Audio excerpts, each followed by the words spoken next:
Good morning, students. Welcome to your English class. Today we are going to read our chapter 3 from book Golden Rays. Positive health. It's not a story, it's about what a positive health really means. मतलब positive health real में होता क्या है उस बारे में है. It's a paragraph, it's not a story. So pay attention. Health is a positive state of physical and mental well-being. When you feel secure by being physically healthy and free from disease, by feeling content and by living in a comfortable and clean environment, we are in a state of positive health. So health क्या होता है, positive state of health क्या होता है, मतलब आपका health positive कब होता है, जब आप फिज़िकली मतलब आपकी बॉडी और मेंटली आपके दिमाग से, मतलब नॉट दिमाग, अगर आप कहते हैं साइकोलॉजिकली भी अगर वेल हैं, तो अगर आप फिज़िकली और मेंटली आप अगर अच्छी कंडीशन में हैं तो आपके हेल्थ को पॉजिटिव माना जाएगा. व्हेन वी लिव सिक्योर, जब हम एकदम सुरक्षित रहते हैं, फिज़िकली हेल्थी मतलब कोई डिसीज़ नहीं है हमें. फील कंटेंट मीन्स सेटिस्फाई, काफ़ी सेटिस्फाई फील करते हैं और कंफर्टेबल और क्लीन एनवायरनमेंट में रहते हैं, उस स्टेट को हम कहते हैं positive health. Our close and harmonious interaction with family member, neighbour and friend help to stay us well mentally. हमारे जो क्लोज और हारमोनियस इंट्रैक्शन, हारमोनियस मतलब होता है आपका अच्छा तालमेल. Yes, the Hindi word is talmel. Interaction with the family member, अगर हम अपने जो आस पड़ोस के लोग हैं, अपने फैमिली मेम्बर्स और फ्रेंड के साथ अच्छे से बात कर पाते हैं, उनके साथ इंटरेक्ट अच्छे से हो पाते हैं, तो उसे हम कहते हैं मेंटली वेलबींग. तब हम कहेंगे कि हम मेंटली काफ़ी वेल हैं. According to this definition, very few people in the world enjoy positive health. और इस डेफिनेशन के हिसाब से देखा जाए तो काफ़ी कम लोग ही हैं जो वर्ल्ड में जो पॉजिटिव हेल्थ को एन्जॉय कर पाते हैं. In the rich and developed country, family ties appear to be weakening. Neighbors may be stranger, and friendship is sometimes restricted to business contact. बड़ी बड़ी कंट्रीज़ में क्या होता है, जो फैमिली होती है, फैमिली टाइज़ होती है, मतलब फैमिली के रिलेशंस होते हैं, वो काफ़ी वीक होते हैं. लाइक अगर आप अगर 4 जनों की फैमिली है, they are not talking to each other, और दूर के रिश्तेदारों का तो नाम भी नहीं होता वहाँ पे. द नेबर्स आर स्ट्रेंजर्स, आपको पता नहीं होता कि नेबर्स कौन है, नेबर्स को अच्छे से जानते नहीं. ये सब बड़ी कंट्री की बात है. और फ्रेंडशिप का मतलब बस इतना होता है, कोई बिज़नेस कॉन्टैक्ट, कि मतलब मेरी उससे फ्रेंडशिप है, मैं उसे जानता हूँ, मैं उसके साथ वर्क करता हूँ. That's the friendship in this countries. In those countries, environmental conditions have improved considerably, the population have achieved a better nutritional status, and there is often plenty of money available to buy most of the life comforts. ऐसी countries में environmental condition बहुत अच्छी होती है, काफ़ी माहौल होता है, वो साफ़ सुथरा होता है. पॉपुलेशन जो लोग रहते हैं, उन्हें न्यूट्रिशन, उन्हें खाने पीने की कोई कमी नहीं होती है.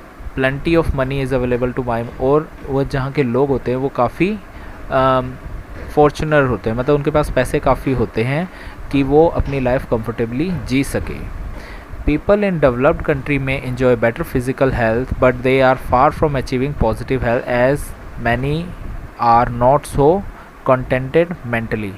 जो डेवलप्ड कंट्री है, जो काफ़ी वी कैन से बड़ी कंट्रीज़ है, वहाँ पे लोगों को फिज़िकल हेल्थ तो मिल जाती है क्योंकि उनके पास मनी है, एनवायरनमेंट अच्छा है, तो वो फिज़िकली हेल्थी होते हैं क्योंकि उनको डिसीज़ भी नहीं होती, वहाँ की हेल्थ केयर कंडीशन भी अच्छी होती है. बट वो पॉजिटिव हेल्थ अचीव नहीं कर पाते क्योंकि उनका मेंटली सेटिस्फेक्शन नहीं मिलता, क्योंकि वो मेंटली सेटिस्फाइड नहीं होते, उनका लोगों के साथ इंटरेक्शन अच्छा नहीं होता, सोशली वो बिल्कुल ख़राब होते हैं.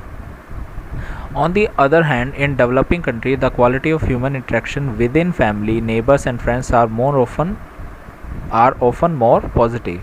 पर जो डेवलपिंग कंट्री होती है, मतलब जो डेवलप नहीं है, just like our India, like in India the human interactions are quite often, मतलब हमारे फैमिली और नेबर्स और फ्रेंड के साथ रिलेशन बहुत ही ज़्यादा अच्छा होता है. However, both the environmental and nutritional status of this population are lower, so the people suffer more from poor physical health. पर हमारे यहाँ की जो डेवलपिंग कंट्रीज़ होती हैं, मतलब वहाँ की एनवायरमेंटल कंडीशन और न्यूट्रिशन स्टेटस बहुत ही लो होता है, बहुत ही पुअर होता है। वहाँ पे लोगों को खाना टाइम पे नहीं मिलता है, इसलिए यहाँ के लोग ज़्यादातर फिज़िकल हेल्थ में पुअर होते हैं। When a person physical health is poor, the state of positive health cannot exist. So अगर फिज़िकल हेल्थ भी पुअर है किसी पर्सन की, तो भी हम उसे पॉजिटिव हेल्थ नहीं कह सकते। So we find the positive health is eluding many of us. इसलिए हम देखते हैं कि जो पॉजिटिव हेल्थ है, हम में से कई लोग, जो हम में से ज़्यादातर लोग जो फिज़िकल हेल्थ से अवेयर नहीं है, मतलब हिंदी में कहेंगे वंचित है। However, it is not impossible for people in developing country to achieve positive health। पर ऐसा नहीं है कि डेवलपिंग कंट्री में लोग पॉजिटिव हेल्थ अचीव नहीं कर सकते। To help achieve this state, we need an understanding of how our bodies function so that we can keep healthy। तो उस स्टेट को अचीव करने के लिए हमें पता होना चाहिए कि हमारी बॉडी कैसे फंक्शन करती है। We also need a clean environment and healthy food that does not cost too much money। और उसके लिए हमें एक क्लीन एनवायरनमेंट, मतलब हमारे आसपास सफाई होनी चाहिए, और ऐसे हेल्दी फूड होना चाहिए जिसकी कॉस्ट ज़्यादा ना हो। We need proper education for all people that lead to understanding the relationship between health and positive approach to life। और लोगों में प्रॉपर एजुकेशन, प्रॉपर नॉलेज होना चाहिए, जिससे उन्हें पता लगे कि हेल्थ और पॉजिटिव हेल्थ, प्रॉपर मतलब पॉजिटिव हेल्थ क्या होता है और उसे अप्रोच करने का तरीका क्या है। We should remember that a contented mind and healthy living can help to keep us free from many disease। हमें हमेशा याद रखना चाहिए कि contented मतलब satisfied mind और healthy living से हम अपने आप को काफ़ी डिसीज़ से बचा सकते हैं। अगर हम ज़्यादा परेशान ना हो, ज़्यादा स्ट्रेस ना ले, तो हम काफ़ी डिसीज़ से बच सकते हैं। In some ways it is easier for people in developing nation to achieve positive health because they have more close knit social system। कई मायनों में देखा जाए तो जो डेवलपिंग नेशन मतलब जो डेवलप्ड नहीं है, डेवलपिंग नेशंस हैं, वो पॉजिटिव हेल्थ ज़्यादा आराम से अचीव कर सकते हैं, क्योंकि उनका सोशल कनेक्शन, नीट मतलब जॉइंट, सोशल कनेक्शन है वो काफ़ी अच्छा होता है। This does not mean that we do not need medical care. इसका मतलब ये नहीं है कि हमें मेडिकल केयर की ज़रूरत नहीं है। We definitely need proper and medical care under certain circumstances. हमें कई कंडीशन में मेडिकल केयर की ज़रूरत पड़ती है। We need proper vaccination and immunisation against infection diseases, proper treatment of diseases by medical and surgical intervention when required, proper maternal care before and after child birth and regular medical checkup after the age of 40 years. तो हमें पहले तो सबसे beginning में क्या होता है, proper vaccination और इम्यूनाइजेशन की ज़रूरत होती है। जैसे आपको पता होगा बचपन में हमें अलग अलग टीके लगाए जाते हैं, हेपेटाइटिस बी के या पोलियो, हमें ये इम्यूनाइजेशन किया जाता है ताकि हम छोटी मोटी बीमारियों में से बच सकें।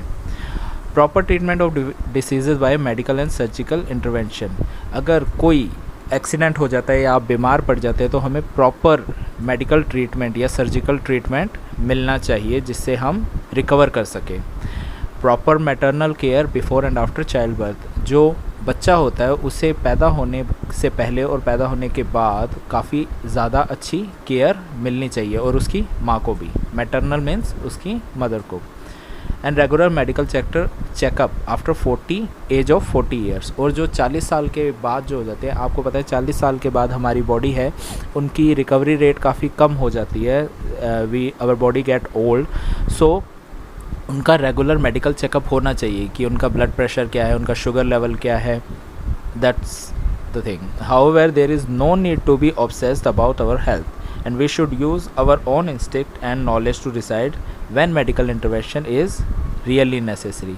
पर हमें अपनी हेल्थ को लेकर ज़्यादा ऑब्सेस नहीं होना चाहिए, मतलब सिर्फ हम हेल्थ के बारे में नहीं सोचना चाहिए। जैसे कुछ लोग होते हैं ना, काफ़ी ज़्यादा ही सेंसिटिव होते हैं अपनी हेल्थ को लेकर, हमें वैसा नहीं होना चाहिए। हमें अपने हमारे इंस्टिंक्ट होती है ना, हमारी सेंसेस को यूज़ करना चाहिए, ताकि हमें पता लगे कि हमें रियली मेडिकल ट्रीटमेंट की ज़रूरत कब है।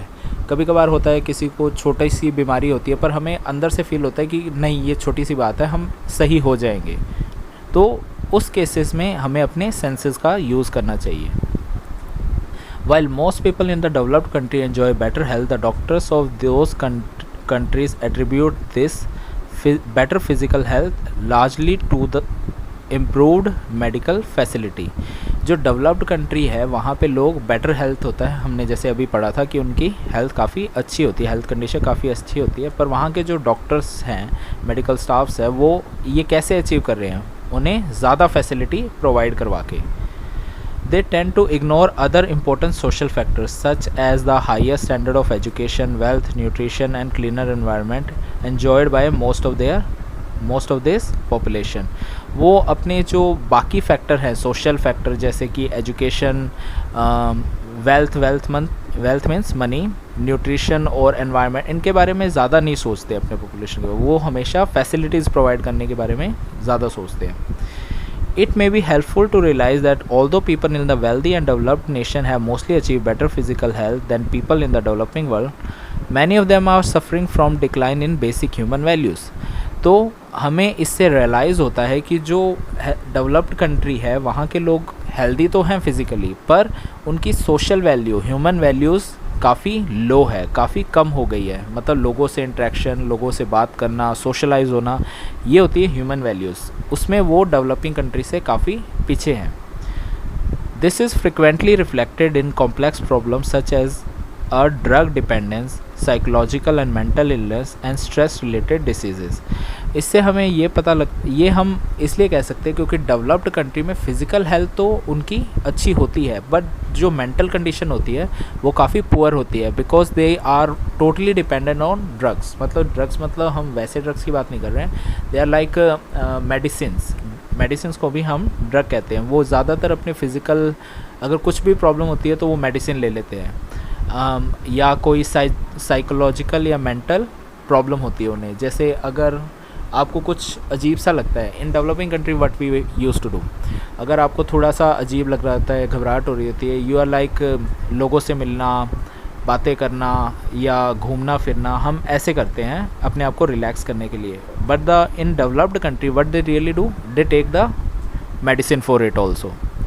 उसके लिए भी वो छोटी छोटी बातों के लिए भी वो मेडिसिन लेते हैं, तो वो काफ़ी ज़्यादा ड्रग्स पे डिपेंडेंट हो गए हैं. Family ties are breaking down and close happy human interaction are becoming less common. Family ties मतलब फैमिली की जो बॉन्डिंग है वहाँ पे काफ़ी कम हो गई है और ह्यूमंस के साथ इंट्रैक्शन काफ़ी कम होता है लोगों का. लोग अपने ही काम में बिज़ी रहते हैं, फिर घर आते हैं और सो जाते हैं. To cope with this difficult situation people often turn to a psychoanalyst and psychiatrist for professional help. और इस चीज़ से बचने के लिए वो क्या साइको एनालिस्ट और साइकोलॉजिस्ट के पास जाते हैं, क्योंकि अगर आपको स्ट्रेस हो जाता है तो डॉक्टर नहीं कुछ कर सकता, वो आपको साइकोलॉजिस्ट के पास जाके अपनी प्रॉब्लम डिस्कस करनी पड़ती है. Our aged aunt and wise friend used to solve similar problem by listening and showing understanding and compassion, and they believe it was the most important to relieve the distressed person's mind. हमारे यहाँ क्या होता है, जो हम बड़े से या फ्रेंड से बात करते हैं, जब हमें स्ट्रेस होता है, हम परेशान होते हैं किसी को लेके, तो हम क्या करते हैं, हम अपने फ्रेंड्स या अपने बड़ों से बात करते हैं, और ये माना जाता है कि यही सबसे बेटर तरीका है लोगों को स्ट्रेस से बाहर निकालने का. So that's a more effective way than taking the drugs. Unfortunately, people from many developing countries are trying to achieve the same level of physical health as they enjoyed by developed nation by providing medical facility to cope with even minor health problem. Unfortunately, मतलब unfortunately you means बदकिस्मती से लोग हो ये रहा है कि developing country में भी आजकल ड्रग का ट्रीटमेंट काफ़ी ज़्यादा हो रहा है. लोग सोच रहे हैं, जो यहाँ के मेडिकल केयर वाले सोचते हैं कि ज़्यादातर बीमारियों का इलाज हम मेडिसिन के साथ ही कर दें, नॉट विद दिस सोशल और human interaction. Other important factors associated with better physical health are being ignored. और एक और इम्पॉर्टेंट फैक्टर है फिज़िकल हेल्थ का कि बीइंग इग्नोर्ड, आपको इग्नोर कर दिया जाए. You know Often the result is that many families are spending more money on doctor and medicine than on healthy food and other essential to improve their physical environment। इसी वजह से क्या हो रहा है, जो फैमिलीज़ हैं, लोग हैं, वो डॉक्टर्स और मेडिकल ट्रीटमेंट पे ज़्यादा खर्चा कर रहे हैं इंस्टेड ऑफ अच्छा खाने, हाइजीन फूड और अपने एनवायरनमेंट को, मतलब वो अपना एनवायरनमेंट साफ़ नहीं कर रहे, वो साफ़ सफाई या हेल्दी खाने पे ध्यान नहीं दे रहे, वो डॉक्टरों पे ज़्यादा खर्चा कर रहे हैं। For the developing world this is tremendous waste of limited resources. और डेवलपिंग कंट्री के अंदर ये बहुत ही ज़्यादा वेस्टेज हुआ, क्योंकि डेवलपिंग कंट्री में वी ऑलरेडी नो कि मनी और वेल्थ की बहुत प्रॉब्लम होती है, और आप वो वेल्थ एनवायरनमेंट को साफ़ करने और हेल्दी खाने की जगह डॉक्टर्स पे ज़्यादा स्पेंड कर रहे हैं। So this is totally a wastage of resources. I hope you have understand this much of chapter. We will continue the chapter in the next class. So thank you and have a nice day.